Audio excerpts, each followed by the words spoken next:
আসসালামু আলাইকুম রহমতুল্লাহ। সম্মানিত দেশবাসী, ইউনাইটেড হজ গ্রুপের পক্ষ থেকে জানাই আন্তরিক শুভেচ্ছা এবং অভিনন্দন।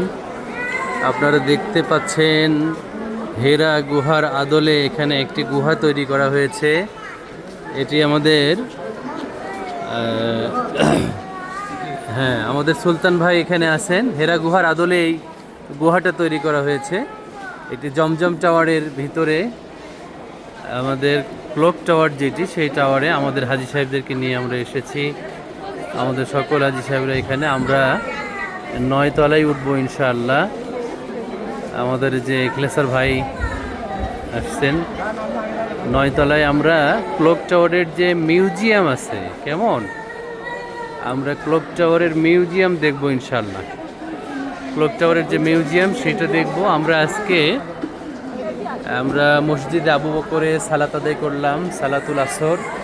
এরপরে জাবালে ওমর, যেখানে ওমর রাদিয়াল্লাহু তাআলা আনহু ঐতিহাসিক ভাষণ প্রদান করেছিলেন জাতির উদ্দেশ্যে ইসলাম গ্রহণ করার পরে, সেই জায়গাটা আমরা দেখলাম আজকে। জাবালে ওমর, যেখানে এখন কনরাড হোটেল সহ অনেকগুলো হোটেল আছে।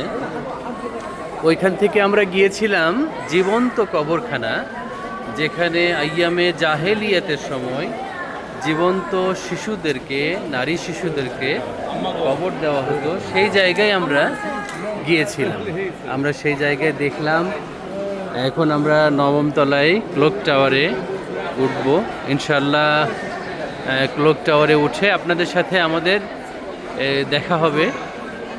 আমরা আরেকটা ভিডিও করে ইনশাআল্লাহ আপনাদেরকে এই ভিডিও উপহার দিব।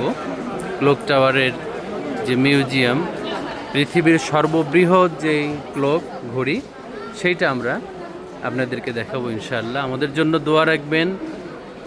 আমরা ইউনাইটেড হজ গ্রুপের পক্ষ থেকে সকলকে অভিনন্দন জানাই। আমার প্রাণপ্রিয় জয়পুরহাটবাসী, আমার বগুড়াবাসীকে আমার অন্তরস্থল থেকে অভিনন্দন, মোবারকবাদ জানাই এবং দোয়া করি আল্লাহ তাআলা আপনাদেরকে এই পবিত্র জায়গায় জিয়ারত করার তৌফিক দান করুক। আসসালামু আলাইকুম ওয়া রাহমাতুল্লাহ।